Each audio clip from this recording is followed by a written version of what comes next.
Hey guys, Aquaji here, back with another recap, and let's just get straight into it. We're in episode 2, and today I'm going to be ranking each player from both tribes, just based on overall performance. So let's start with the Bamwana tribe. Now, in last place, I have Velma, just because Velma's been pretty inactive, and I could see them going next, or just they're just not playing well at this point. I could see them doing better, but at this point, they're the most likely to go next, I think. Now, in 7th, I have Panda. Now, if you'll remember, last time I had Panda in my top 6, even though they were clearly for me 6th, but for this time, I think they are definitely 7th on this tribe, just because they're also pretty inactive and they don't have the best bonds. They're kind of just going with the flow, and I don't think they're playing too well, but I guess I could see them doing well in the future if they decide to ramp up their game. But at this point, they are definitely in trouble with being voted out. Now, in 6th, I have Alan. Now, I think Alan's playing a pretty decent game on this tribe.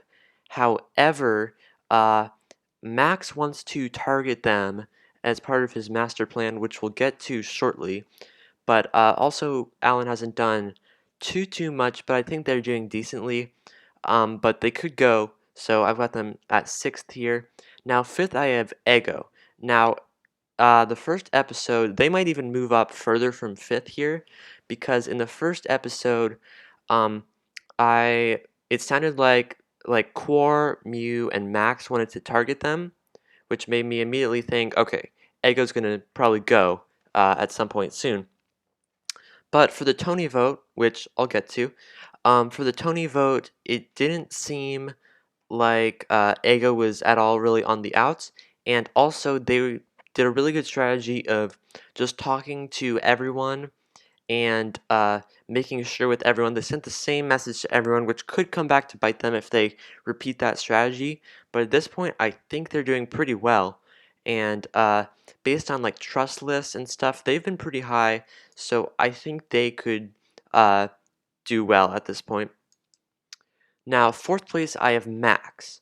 Now, I would say that at this point, Mew, Core, and Max are probably the most active on this tribe, and they're pretty much controlling everything. However, Max has this master plan to work with Becca and Susan, who at least for Susan, at least, doesn't really like Max that much. Um, but they also want to try to take out Core and Mew, which I think are their two closest allies at this point on this tribe. And you don't want to be forming cross-tribal alliances with too many people, um, because if your other tribe finds out, like your tribe itself finds out, then they are not going to like that because you're being seen as a threat. And yeah, that's not good. So I think that Max here in 4th makes sense just because they might somehow blow up their own game because they really like to play. They're a good player. They have a knack for the game, but they don't always think everything through, kind of like Becca. Um, but yeah, at this point they're in a good spot. Now, 3rd, I have Furret. I was kind of having trouble ranking this tribe. I have a clear top 2, and then Max was kind of clear for me what I thought of his game. But for me, Furret, I guess, has done decently. I don't see them going out anytime soon, and I think they're playing decently on their tribe. They've been mainly inactive, but so has many other people on this tribe uh, have been not super active. But at this point, there's probably some easy votes going around. Velma, at least Tony, was definitely in the easy boot, obviously 9-0 vote. And I think Panda could be that too. But I think Furret is. I like Furret's game, but I don't think they're playing the best game for sure. But at this point, I think they're definitely safe. Now, in 2nd, I have my good friend Quar, who's playing pretty well, except for the fact that they kind of messed up the immunity challenge, as you'll see in this clip here.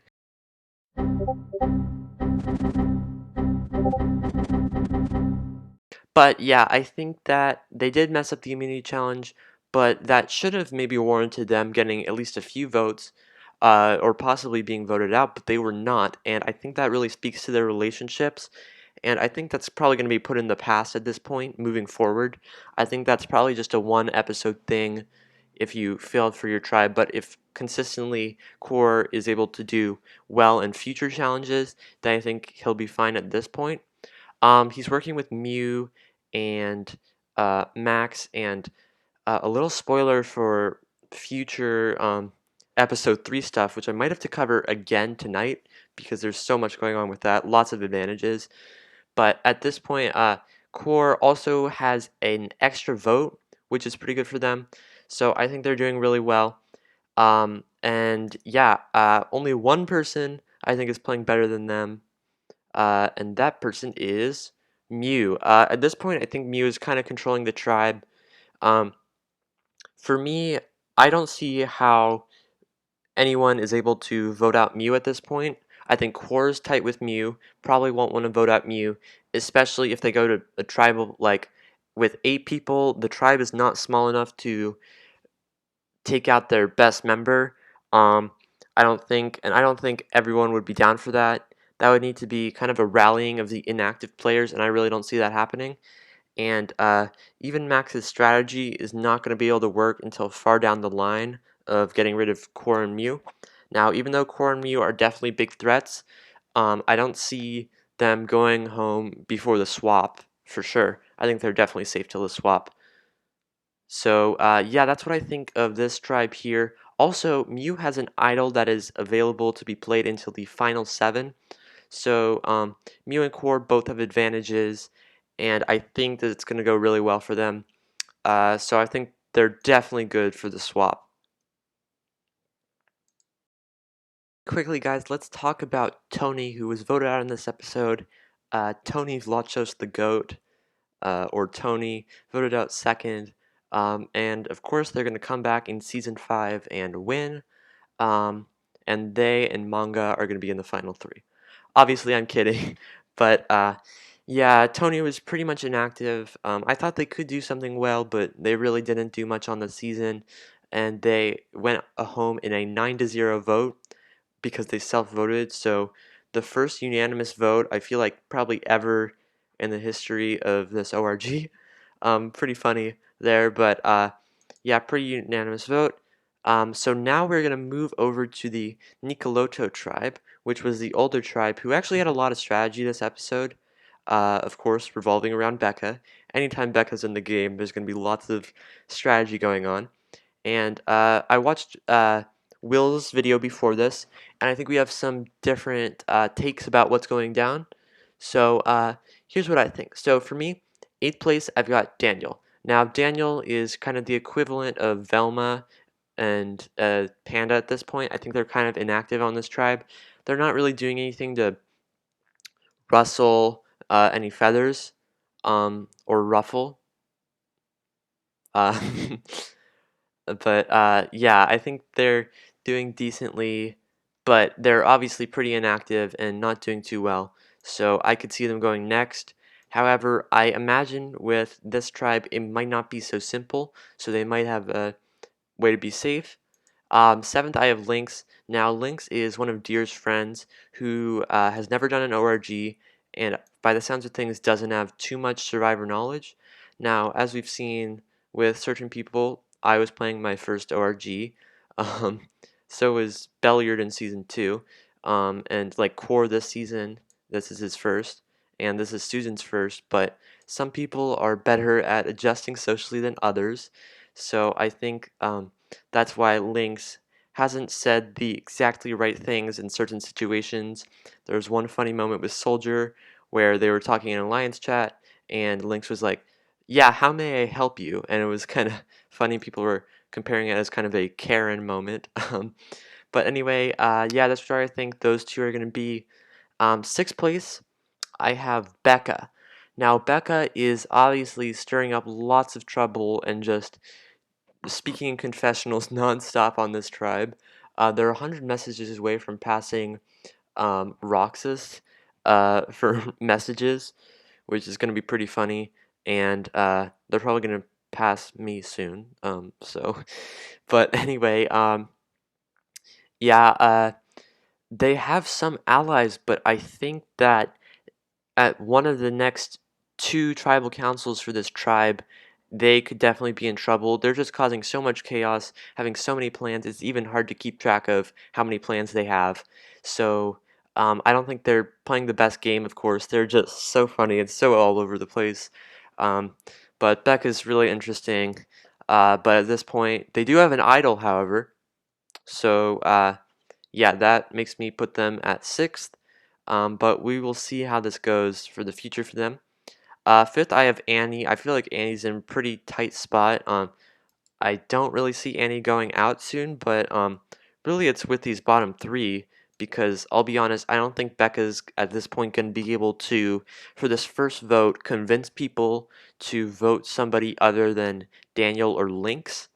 My guess is that everyone else is just going to say, okay, we can just target the easy vote, but if Becca tries to stir things up, it could easily get turned around on her. But if she waits and chooses the right time to strike against a big player, one of the players that I have in the top four here on this tribe, then it might work out. But also we've got a little meme of Becca right here, pretty funny. Um, so yeah, but Annie also has an idol, so that could be good with her. But we shall see, obviously, how it goes. Um, and only time will tell. But I think Annie's doing pretty well at this point. So, yeah.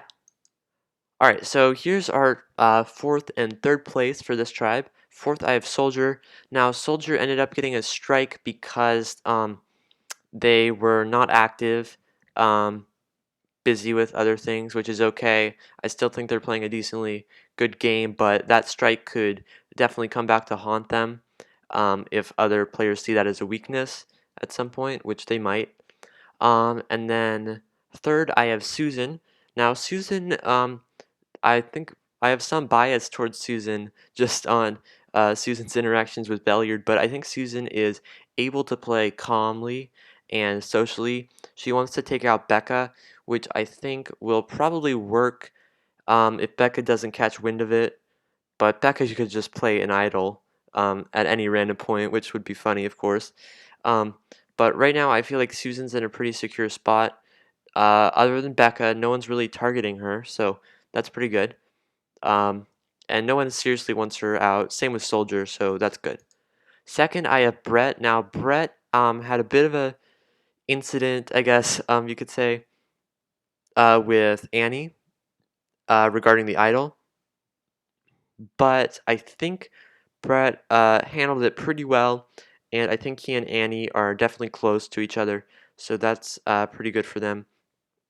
So I have him second, and the reason I have him second is because number one is Jack. Now I have Jack at number one for one sole specific reason.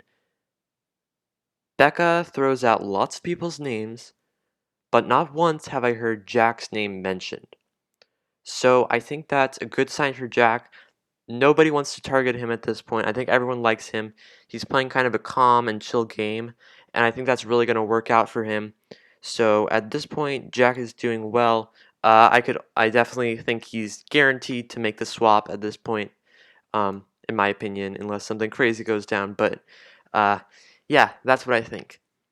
All right, so overall, this was definitely an interesting episode. The gameplay is kind of heating up.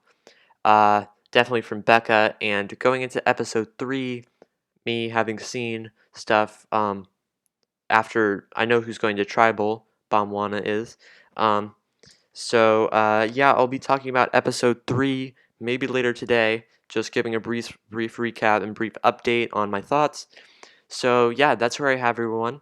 But thank you guys so much for watching, and this has been Aqua G. Goodbye.